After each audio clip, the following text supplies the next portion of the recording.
तो आज के ताज़ा समाचार अंतर्राष्ट्रीय समाचार से शुरू करते हैं। अली खान समाइलोवा बने कजाकिस्तान के नए प्रधानमंत्री। कजाकिस्तान की संसद ने सर्वसम्मति से अली खान समाइलोवा की देश के नए प्रधानमंत्री के रूप में नियुक्ति को मंजूरी दे दी है। उसका नाम कजाक राष्ट्रपति कासिम-जोमार्ट टोकायेव द्वारा 11 जनवरी 2022 को नामित किया गया था। इससे पहले 49 वर्षीय समाइलोवा ने 2018 से 2020 तक देश के वित्त मंत्री के रूप में कार्य किया। वह 2019 में कैबिनेट में पहले उप प्रधानमंत्री बने। कजाकिस्तान की राजधानी नूर सुल्तान है और कजाकिस्तान की मुद्रा कजाकिस्तान टेन है। नियुक्तियां की बात करें तो इसरो के नए चीफ होंगे रॉकेट वैज्ञानिक एस सोमनाथ। अंतर्राष्ट्रीय अंतरिक्ष भारतीय अंतरिक्ष अनुसंधान संगठन इसरो ने प्रख्यात रॉकेट वैज्ञानिक डॉक्टर एस सोमनाथ को अपना नया अध्यक्ष और अंतरिक्ष सचिव नियुक्त करने की घोषणा की है। वह कैलाशवादीव शिवन का स्थान लेंगे, जो अपना विस्तारित कार्यकाल पूरा कर रहे हैं। इसरो अध्यक्ष, अंतरिक्ष सचिव और अंतरिक्ष आयोग के प्रमुख का पद आमतौर पर केवल एक व्यक्ति के पास होता है। Shri Somnath launch vehicle design सहित कई विषयों के विशेषज्ञ हैं और उन्हें launch vehicle system engineering, structural design, structural dynamics, integration design और प्रक्रिया मैकेनिज्म डिजाइन और पायरोटेक्निक में विशेषज्ञता हासिल की। वह वर्तमान में केरल के तिरुवनंतपुरम में विक्रम साराभाई अंतरिक्ष केंद्र के निदेशक हैं। वह अपना करियर के शुरुआती चरणों के दौरान ध्रुवीय उपग्रह प्रक्षेपण यानी पोलर सैटेलाइट लॉन्च व्हीकल के एकीकरण के लिए एक टीम लीडर थे। इसरो का मुख्यालय बेंगलुरु यानी कर्नाटक में। इसरो की स्थापना 15 अगस्त 1969 को हुआ था। राजकुमार राव बने रीन्यू बाई के ब्रांड एम्बेसडर। एक ऑनलाइन बीमा प्लेटफॉर्म रीन्यू ने राजकुमार राव को अपने पहले 360 डिग्री उपभोक्ता विज्ञापन अभियान के लिए ब्रांड एम्बेसडर के रूप में नियुक्त किया है, जो उपभोक्ता की बीमा आवश्यकताओं पर प्रकाश डालता है। अभियान को हवास वर्ल्ड वाइड इंडिया द्वारा डिजाइन और अवधारणाबद्ध किया गया था। स्मार्टेक राइट डिवाइस अभियान का विषय था। जो इस अभियान था उसका विषय था स्मार्टेक राइट एडवाइस। इस कार्यक्रम का उद्देश्य देश के किसी भी हिस्से के उपभोक्ताओं के लिए बीमा पॉलिसियों के प्रसार को डिजिटल रूप में बढ़ाना है। व्यवसाय की बात करें तो केंद्र के पास इक्विटी के रूप में वोडाफोन आइडिया की 35.8% हिस्सेदारी होगी। भारत की केंद्र सरकार वोडाफोन आइडिया में सबसे बड़ी शेयर धारक बनने के लिए तैयार है। कंपनी बोर्ड ने 16,000 करोड़ रुपए की ब्याज को इक्विटी में बदलने की मंजूरी दी। भारत के तीसरे सबसे बड़े नेटवर्क वीआई या वोडाफोन आइडिया लिमिटेड ने सरकारी इक्विटी में स्पेक्ट्रम और समायोजित सकल राजस्व एडजस्टेड ग्रॉस रेवेन्यू बकार पर ब्याज को मंजूरी दे दी है। VIL ने वोडाफोन आइडिया लिमिटेड ने 4 साल की मोहलत को स्वीकार कर लिया है और साथ ही इक्विटी रूपांतरण को स्वीकार कर लिया, जिसका अर्थ भारत सरकार के पास VIL यानी वोडाफोन आइडिया लिमिटेड की लगभग 35.8% हिस्सेदारी होगी। इसके बाद वोडाफोन का समूह 28.5% और आदित्य बिरला समूह का 17.8% हिस्सा होगा। आर्थिक की बात करें तो दिसंबर 2021 में खुदरा मुद्रास्फीति बढ़कर 5.59% हुई। दिसंबर 2021 में खुदरा मुद्रास्फीति नवंबर 2021 में 4.91% से बढ़कर 6 महीने के उच्च स्तर 5.59% हो गई। मुख्य रूप से खाद्य कीमतों में तेज वृद्धि के कारण समीक्षाधीन अवधि के लिए खाद्य मुद्रास्फीति भी नवंबर 2021 में 1.87% के मुकाबले 4.05% तक तेजी से बढ़ी। सांख्यिकी और कार्यक्रम कार्यान्वयन मंत्रालय द्वारा जारी आंकड़ों के अनुसार दिसंबर 2021 के दौरान अनाज, अंडा, दूध उत्पादों और तैयार भोजन की कीमत में वृद्धि हुई। इन वस्तुओं के अलावा कपड़े, जूते, शिक्षा, व्यवसाय के साथ साथ मनोरंजन गतिविधियों और परिवहनों की कीमतों में भी नवंबर 2021 की तुलना में दिसंबर 2021 में वृद्धि देखी गई। UBS ने वित्त वर्ष 2022 में भारत के GDP का अनुमान 9.1 किया। स्विस ब्रोकरेज UBS सिक्योरिटीज़ ने ओमिक्रॉन संक्रमण में भारी उछाल के कारण चालू वित्त वर्ष फाइनेंशियल ईयर 2022 के लिए भारतीय अर्थव्यवस्था के विकास के अनुमान को घटाकर 9.1% कर दिया है। पहले यह 9.5% रहने का अनुमान था।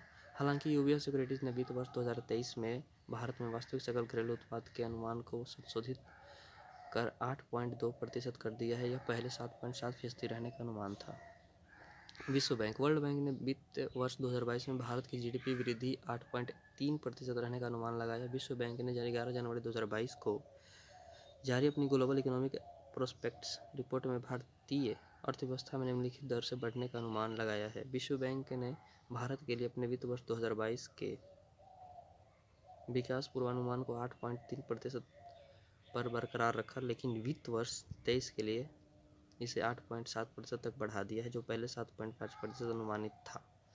विकास की संभावनाओं में सुधार, विशेष रूप से एक पुनर्जीवित निजी कैपेक्स चक्र का हवाला देते हुए, भारत के लिए फाइनेंशियल ईयर 2022 और 23 और फाइनेंशियल ईयर 2023 और 24 के पूर्वानुमान को क्रमशः 8.7% और 6.8% तक उन्नत किया गया है, जो निजी क्षेत्र और बुनियादी ढांचों में उच्च विनिवेश और चल रहे सुधारों से लाभांश को दर्शाता है।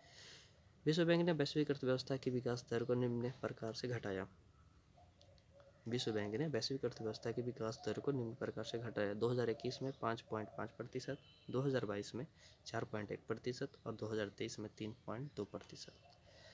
डिफेंस की अगर बात करें तो DRDO ने MPATGM के अंतिम सुपुर्दी योग्य विन्यास का सफलतापूर्वक परीक्षण किया। Defence research and development organisation ने अपने अंतिम सुपुर्दी योग्य विन्यास में man portal anti tank guided missile MPATGM man portal anti tank guided missile का सफलतापूर्वक परीक्षण किया। MPATGM का निर्माण भारत डायनेमिक्स लिमिटेड द्वारा भानूर, तेलंगाना में किया जाएगा। मिसाइल के परीक्षण का उद्देश्य न्यूनतम सीमा, जो 200 से 300 मीटर है, पर इसके लगातार प्रदर्शन की जांच करना था। MPATGM ने पहले ही 4000 मीटर के अधिकतम रेंज के लिए एक समान सफल परीक्षण कर लिया है। MPATGM के इस सफल परीक्षण के साथ यह प्रणाली अब भारत में बड़ी संख्याओं में उत्पादन के लिए तैयार है। योजना एवं समिति की बात करते हैं।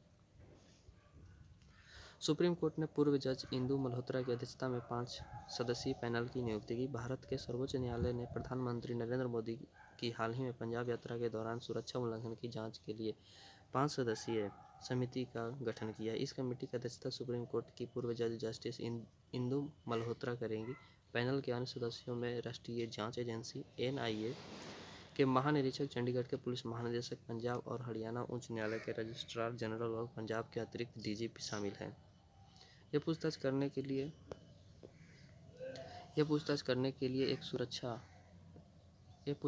लिए सुरक्षा उल्लंघन के लिए सभी कौन जिम्मेदार है और किस हद तक उपचारात्मक उपाय आवश्यक है, भविष्य में ऐसी घटनाएं न हो, यह सुनिश्चित करते हुए संवैधानिक पदाधिकारियों की सुरक्षा पर सुझाव दें। रैंक एवं report. हैनल passport index 2022 Bharat Q1 में 83 स्थान पाया।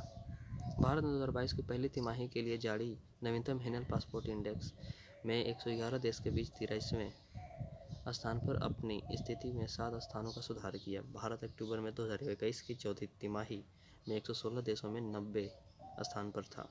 भारतीय पासपोर्ट के पास 2022 की चौथी तिमाही में 58 गंतव्यों की तुलना में 2022 की पहली तिमाही में दुनिया भर में 60 गंतव्यों के लिए वीज़ा मुक्त पहुंच है।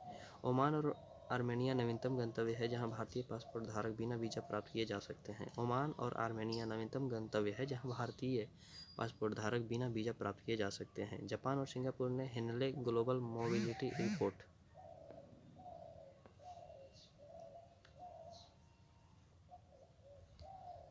जापान और सिंगापुर ने Henley global mobility report 2022 Q1 में संयुक्त शीर्ष स्थान पर बरकरार रखा।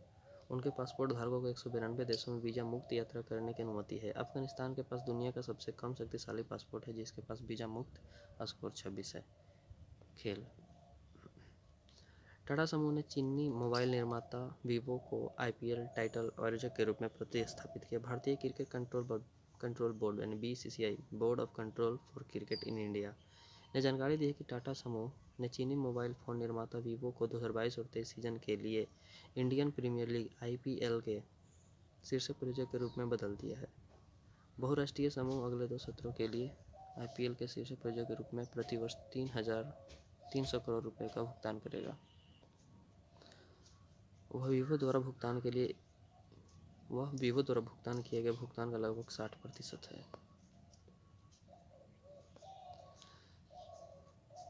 सभी प्रतियोगी परीक्षाओं के लिए महत्वपूर्ण टेकअवे। टाटा समूह के संस्थापक जमशेदजी टाटा हैं। टाटा समूह की स्थापना 1868 मुंबई में हुआ था। टाटा समूह का मुख्यालय मुंबई में है। टाटा सन्स में बोर्ड के अध्यक्ष नटराजन चंद्रशेखरन है। पुस्तक एवं लेखक की बात करते हैं तो सबसे पहले अरुंधति भट्टाचार्य पर एक पुस्तक indomitable a working women notes on life, work and leadership का विमोचन किया।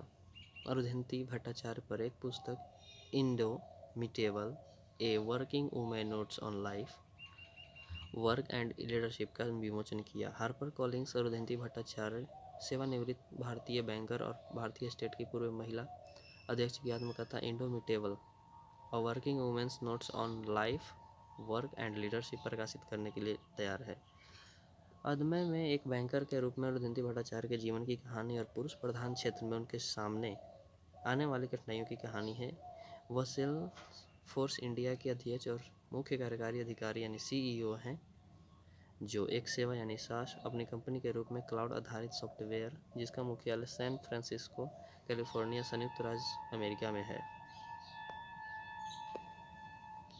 विविध डेविड बनेट दुनिया के पहले मानव ने पिग हार्ट ट्रांसप्लांट पारित किया।